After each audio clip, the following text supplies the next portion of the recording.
So the best thing that, the thing that I think really helped improve the realistic fiction this year was we storyboarded. And we started with the beginning, with the character want, and then we started with, the second box they did was the solution or the character realization. And then they worked to get from the want to the realization. Along the way, kind of a little bit of story, not a lot of writing, but also in there I asked that they had evidence of character trait in the first 3 boxes, so something that would help develop their character, so somebody saying something, dialogue, something that supports character trait, and then the rest of the boxes having either dialogue, what the character would say, or other description that would help move the story along, but have examples in the storyboard so that they could already put that into the story, so it wasn't like there was dialogue once, and then once at the end, and then everything else was just them telling. But this was in the planning. So they went from... This is for developing the it's story. developing. Yeah. We pulled out a bunch of the short texts that we read this year, and just as we went through that Winn-Dixie unit, you know, we talked a lot about Opal and her realization, so I kept kind of going back to that too. Now that's in a longer piece of fiction, but in these short pieces, we know that characters grow or change or have a realization. So we just pulled up a bunch of the short books we'd read. Okay, what did the character learn here? Started even just saying learning. What did the character learn here? Okay, did the character grow, or did they change, or did they realize something? Just so they got kind of comfortable using those words, and then taking it to. I had them do a lot of conferring early in this too.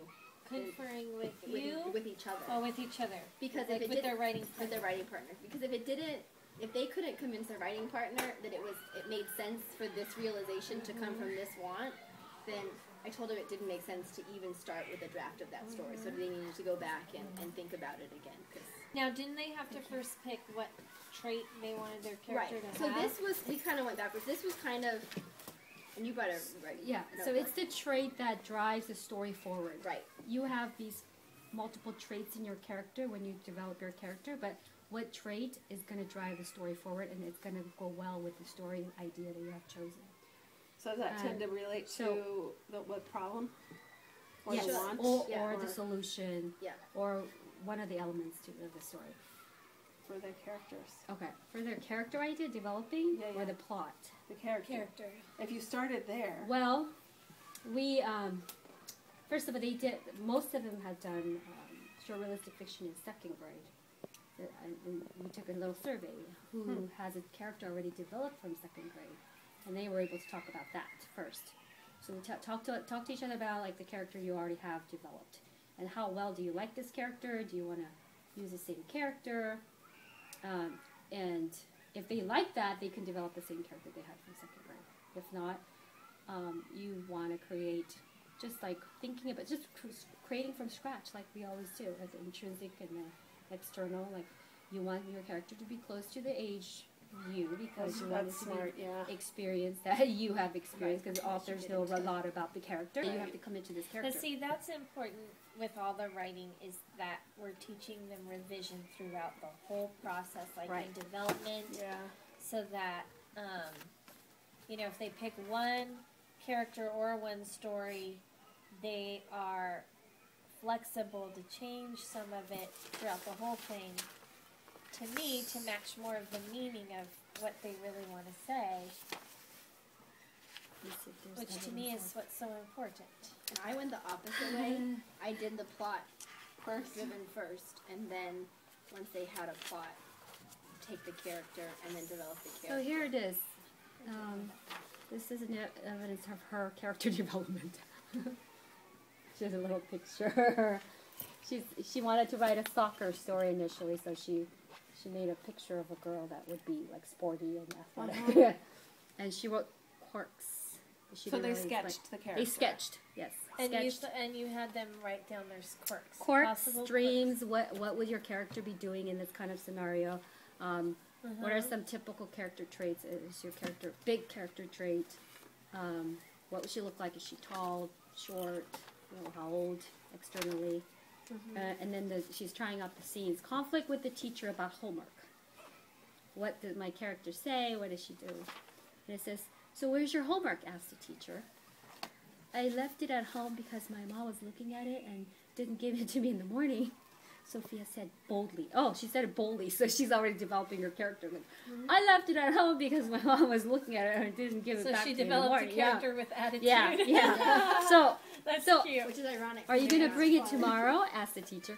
Well, I guess if you want me to. She does have Sophia said boldly. The teacher looked at Sophia in the eyes firmly. firmly. There's see number 2, conflict with a peer. Ideas like and this. what were your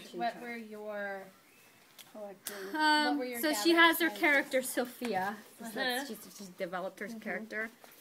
Oh, you did wants, problem, and then solution. she has wants, problem, solution, and then there's a character growth section. She didn't ran out of. This one has a better column. It has 4 columns. I like that. And so here, when they're collecting, you can tuck in like the way you can build tension by adding another problem to the same. Do you know what I mean?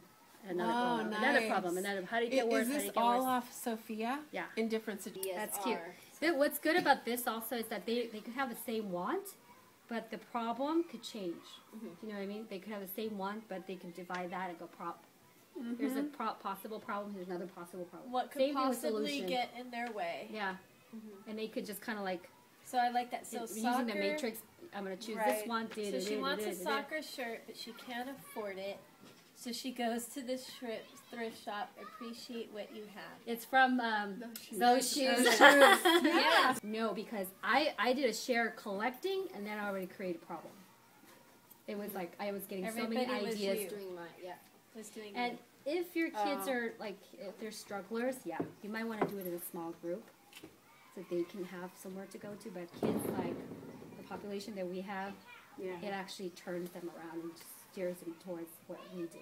So I think sometimes it's a possible trouble. Sometimes it's they want the material, but what do they really want? Right. It's like I want these shoes, but what I really want is to fit in with my peers. You know what I mean? That so could almost be another that one. could be a what teaching, I want, what I really want, or what their character But really, it really becomes wants. tricky when it's writing. You can figure that out in reading, but when it comes writing, you have to do all that craft work behind it. How are you going to show what you really want? That's really hard. That's really hard. That might be a conference with...